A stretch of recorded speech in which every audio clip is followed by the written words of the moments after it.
ओम नमः शिवाय। ओम नमः शिवाय। ओम नमः शिवाय। कलयुग के महान उत्पात तभी तक निर्णय होंगे विचरेंगे जब तक जहां जगत में शिव पुराण का उदय नहीं होगा। यानी कलयुग के महान उत्पात तभी तक निर्भय होकर विचरेंगे जब तक यहाँ जगत में शिव पुराण का उदय नहीं होगा। सभी शास्त्र परस्पर तभी तक विवाद करेंगे जब तक जगत में शिव पुराण का उदय नहीं होगा, अर्थात शिव पुराण के आ जाने पर किसी प्रकार का विवाद ही नहीं रह जाएगा। क्रूर यमदूत तभी तक निर्भय होकर पृथ्वी पर घूमेंगे जब तक जगत में शिव पुराण का उदय नहीं होगा। सभी पुराण पृथ्वी पर सभी पुराण पृथ्वी पर गर्जन तभी तक करेंगे जब तक शिव पुराण का जगत में उदय नहीं होगा। यानी शिव पुराण को श्रेष्ठ मान के शिव पुराण का अध्ययन करिए, शिव पुराण को सुनिए। इस पृथ्वी पर तीर्थों का विवाद तभी तक रहेगा जब तक इस जगत में शिव पुराण का उदय नहीं होगा। आशा यह है कि मुक्ति, परमार्थ एवं पाप के नाश के लिए मानव विभिन्न तीर्थों का सेवन करेंगे, किंतु शिव पुराण आने के बाद सभी लोग सभी पापों के नाश के लिए शिव पुराण का ही सेवन करेंगे, यानी शिव पुराण को ही सुनेंगे। सभी मंत्र पृथ्वी पर तभी तक आनंद पूर्वक विवाद करेंगे जब तक पृथ्वी पर शिव पुराण का उदय नहीं होगा। सभी क्षेत्र तभी तक पृथ्वी पर विवाद करेंगे जब तक पृथ्वी पर शिव पुराण का उदय नहीं होगा। सभी पीठ तभी तक पृथ्वी पर विवाद करेंगे जब तक शिव पुराण का उदय नहीं होगा। सभी दान पृथ्वी पर तभी तक विवाद करेंगे जब तक शिव पुराण का पृथ्वी पर उदय नहीं होगा। सभी देवगण तभी तक पृथ्वी पर विवाद करेंगे जब तक शिव पुराण का पृथ्वी पर उदय नहीं होगा। सभी सिद्धांत तभी तक पृथ्वी पर विवाद करेंगे जब तक शिव पुराण पृथ्वी पर उदय नहीं होगा। हे विप्रो, हे श्रेष्ठ मुनिगण, इस शिव पुराण के कीर्तन करने और सुनने से जो फल होते हैं उन फलों को मैं संपूर्ण रूप से नहीं कह सकता हूँ, अर्थात शब्दों के द्वारा इसके फलों को कहा नहीं जा सकता। ये निष्पास मुनिगण तथापि शिव पुराण का कुछ महात्म आप लोगों से कहता हूँ जो व्यास जी ने पहले मुझसे कहा था, आप लोग चित्त लगाकर ध्यान पूर्वक सुने। जो भक्ति पूर्वक इस शिव पुराण का एक श्लोक या आधा श्लोक भी पढ़ता है वह उसी क्षण पाप से छुटकारा पा जाता है। जो आलस रहित होकर प्रतिदिन भक्ति पूर्वक इस शिव पुराण का यथाशक्ति पाठ करता है वह जीवन मुक्त कहा जाता है। जो इस शिव पुराण की सदा पूजा करता है वह निसंदेह प्रतिदिन अश्वमेघ यज्ञ का फल प्राप्त करता है। जो भक्ति साधारण पद की प्राप्ति इच्छा से इस शिव महापुराण को मुझसे अथवा अन्य किसी से सुनता है वह भी पापों के से मुक्त हो जाता है। जो इस शिव पुराण को समीप से प्रणाम करता है वह सभी देवता पूजा का फल प्राप्त करता है, इससे संशय नहीं है।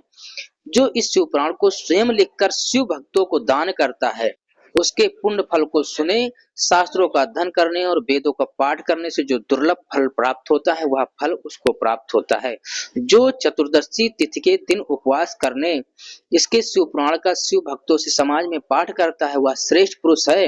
वह व्यक्ति शिव पुराण के प्रत्येक अक्षर की संख्या के अनुरूप गायत्री के 5 चरण का फल प्राप्त होता है और इसको लोक में सभी अभिष्ट सुखों को भोग कर अंत में मोक्ष प्राप्त करता है। जो चतुर्दशी रात में उपवास पूर्वक जागरण करके शिव पुराण का पाठ करता है या इसे सुनता है उसका पुण्य फल मैं कहता हूँ। कुरुक्षेत्र आदि सभी तीर्थों में पूर्ण सूर्यग्रहण में अपनी शक्ति के अनुसार विप्रों को और मुख्य कथावाचकों को धन देने से जो फल प्राप्त होता है वही फल उस व्यक्ति को प्राप्त होता है। यह सत्य है, इसमें कोई संदेह नहीं है। जो व्यक्ति इस शिव पुराण का दिन रात गान करता है इंद्र आदि देवगण इसकी आज्ञा की प्रतीक्षा करते हैं। इस शिव पुराण का पाठ करने वाला और सुनने वाला व्यक्ति जो श्रेष्ठ कर्म करता है वह कोटि गुना हो जाता है, अर्थात कोटि गुना फल प्राप्त होता है। जो भली भांति ध्यान पूर्वक उसमें भी श्री रुद्र संहिता का पाठ करता है वह यदि ब्रह्मघाती भी हो तो 3 दिनों में पवित्र आत्मा हो जाता है। जो भैरव की मूर्ति के पास मौन धारण कर श्री रुद्र संहिता का प्रतिदिन 3 बार पाठ करता है वह सभी कामनाओं को प्राप्त कर लेता है। जो व्यक्ति वट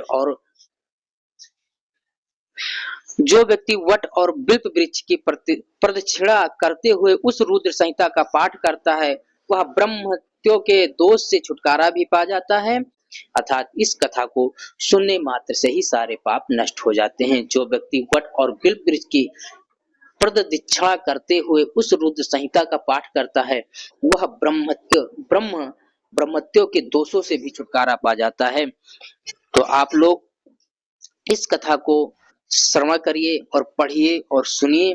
आगे की जो भी बात हमने बताई है उसका पालन करिए। आपको अवश्य ही मुक्ति मिलेगी, आपको आराम मिलेगा। आपके जीवन की जो लीलाएं हैं, आपके जीवन का जो सुख है वह आपको प्राप्त होने लगेगा। आपके जो कष्ट हैं धीरे धीरे कटने शुरू हो जाएंगे। अपने जीवन को सरल और सहज बनाने के लिए कथा का श्रवण मात्र ही आपके लिए एक अच्छा रास्ता तय करता है। हमने जो जो रास्ते इसमें बताए, अगर आप उसका पालन करते हैं, पाठ करते हैं, तो आपको अवश्य ही भोलेनाथ की भक्ति का प्राप्ति जरूर मिलेगी, भोलेनाथ की भक्ति जरूर प्राप्त होगी। जो भली भांति ध्यान पूर्वक उसमें भी पाठ करता है इसका, शिव महापुराण का, वह 3 दिनों में पवित्र आत्मा हो जाता है। यानी जो भी आप लोग इस कथा को जरूर पढ़ें, सुने, समझें और पालन करें।